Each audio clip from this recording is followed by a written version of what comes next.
ሰላም። በዚህ ቪዲዮ ላይ የማቀርበው ስለ ሶሻል አንዛይቲ ዲስኦርደር ማለትም ከአንዛይቲ ዲስኦርደር ውስጥ አንደኛው ታይፕ ስለሆነው እና በዚህ ፕሮብሌም ውስጥ ያሉት ሰዎች ከህብረተሰቡ ጋር ላለመቀላቀል፣ ከሰው ፊት ላለመቆም፣ በአጠቃላይ ከህብረተሰብ ጋር የሚደረግን ነገር እንዳያደርጉ የሚያረጋቸው ምክንያታዊ ያልሆነ በውስጣቸው የሚመጣ ፍርሃት፣ ድንጋጤ እና መንቀጥቀጥ ወይንም የመጨነቅ ስሜቶችን ሊያግትላቸው ወይንም ደግሞ ሊቀንስላቸው የሚያስችላቸውን አንዳንድ ምክሮችንና ቲፕሶችን ይሆናል የምናገረው። መጀመሪያ ግን አንዛይቲ ዲስኦርደር ምንድን ነው? አንዛይቲ ዲስኦርደር ከአእምሮ በሽታዎች ውስጥ አንደኛው ሲሆን በማንኛውም እድሜ ክልል ደረጃ ውስጥ የሚከሰት በሽታ ነው። በዚህ አይነት ፕሮብሌም ያሉ ሰዎች ምን ይሰማቸዋል ስንል እንዴት ነው? ማንኛውም ሰው ሁላችንም የሆነ ወቅት ላይ በማናቀው ምክንያት ተነስተን ውስጣችን የሆነ ፍርሃት፣ ድንጋጤ፣ ጭንቀት የመሳሰሉ የሆነ የመታወክ ስሜት ይሰማናል።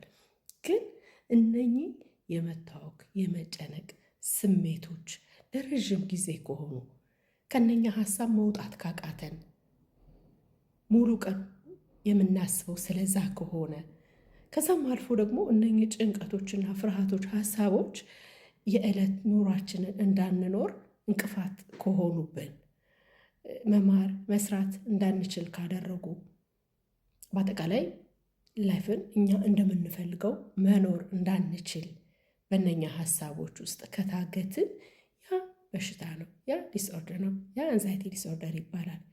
እንደዚህ አይነት የሚሰማው ሰው ወደ ሕክምና መሄድና እርዳታ ማግኘት ይኖርበታል። ምክንያቱም እርዳታው አለ፣ ሕክምናው አለ።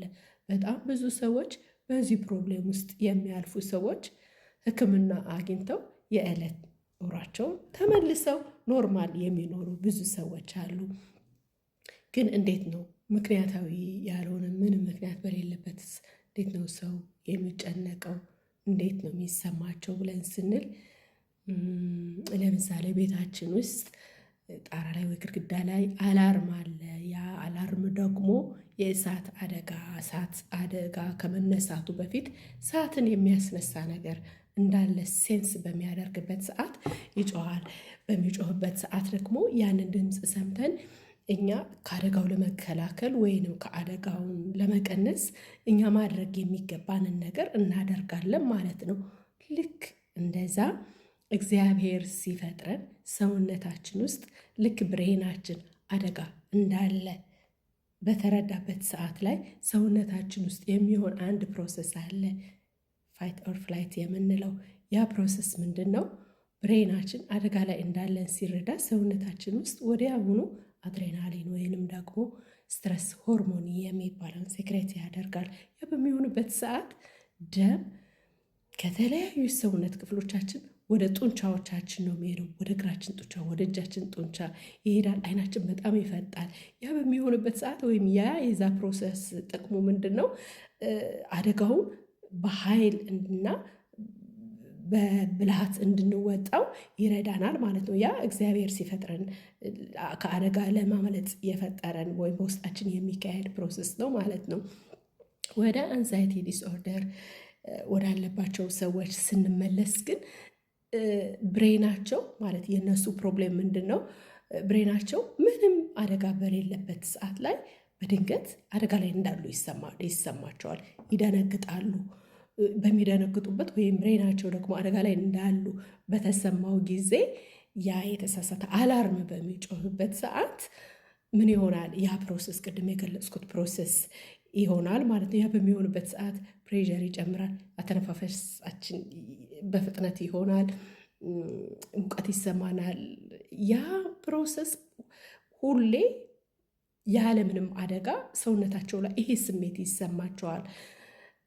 አንዳንዴ ልክ ልባቸው ሲመታ ልባቸው የመታው ይህን አደጋ ለመውጣት የሚደረገው በሰውነታቸው በሚደረገው ፕሮሰስ ሳይሆን የሚመስላቸው የልብ በሽታ እንዳለባቸው ይሰማቸዋል። ትንፋሻቸው ሲቆራረጥ ሊሞቱ እንደሆነ ይሰጋሉ። ማለት ሞር ደግሞ አንዛይቲውን ሞር ያጠናክረዋል። ይሄ ስሜት በሰውነታቸው ላይ የሚሰማቸው ስሜት ማለት ነው።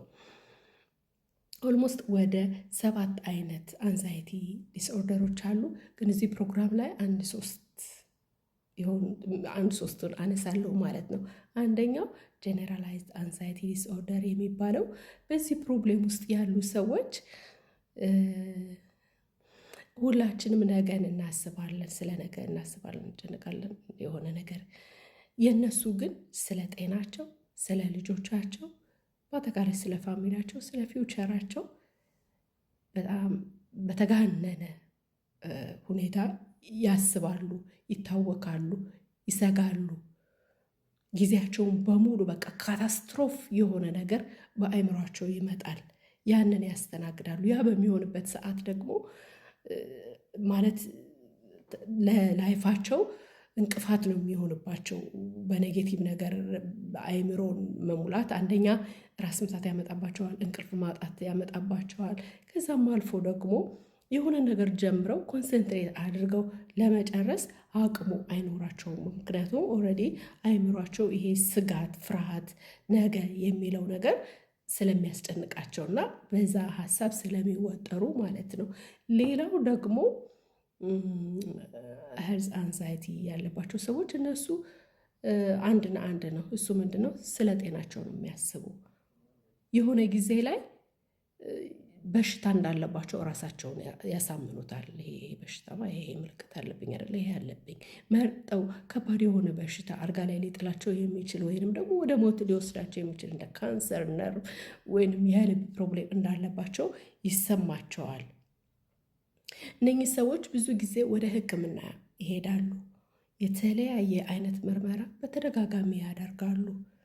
የሆነ ጊዜ ይሄዳሉ፣ ምርመራ አድርገው ምርመራ ውጤታቸው ጤነኛ እንደሆኑ ሲያሳያቸው የተወሰነ ጊዜ ላይ ሪሊፍ ያገኛሉ። ከተወሰነ ጊዜ በኋላ ደግሞ ሌላ አይነት ስሜት ይሰማቸዋል እንዳመማቸው። እነኚህ ሰዎች ሰው ታሞ ሄደው ቢጠይቁ ወይንም የታመመ ሰው ይሄን አይነት ስሜት ይሰማኛል ሲል ቢሰሙ ወይም ኢንተርኔት ላይ ቢያነቡ ስለ በሽታ ምልክት ያ እነሱን እንዳለባቸው ለራሳቸው ያረጋግጣሉ። ይሄማ ያደርገኛል፣ እኔንም እኮ እንደዚህ ይወጋኛል፣ እኔንም እኮ እንደዛ ያደርገኛል፣ ይሄ በሽታማ እኔ አለብኝ ብለው ይደመድማሉ። በቃ ያ በሽታ እንዳለባቸው። አንዳንዴ ታመው ሲጠየቁ በአእምሯቸው ይመጣል። ወይንም ደግሞ ተሸኝተው በቃ የሆነ ቀብራቸው ምናምን ሲሆን ወደ አእምሯቸው በጣም አእምሯቸውን በእነዚህ ነገር ከጤናቸው ጋር በተያያዘ ነገር ይረብሻሉ ማለት ነው፣ ወይም ይረበሻሉ። የእነኚህ ሰዎች መድኃኒት እንኳን አያስፈልገውም። ሕክምናው በጣም ቀላል ነው። በቴራፒ የ5 ሰዓት የ6 ሰዓት ቴራፒ ወስደው ወደ ኖርማል ህይወታቸው ወይንም ከዛ ሀሳብ ከአእምሯቸው ሊገላገሉ ይችላሉ። በሚቀጥለው ቪዲዮ ላይ ስለ ሶሻል አንዛይቲ ዲስኦርደር እና ምክሮች ወይም ቲፕሶችን አቀርባለሁ። አመሰግናለሁ።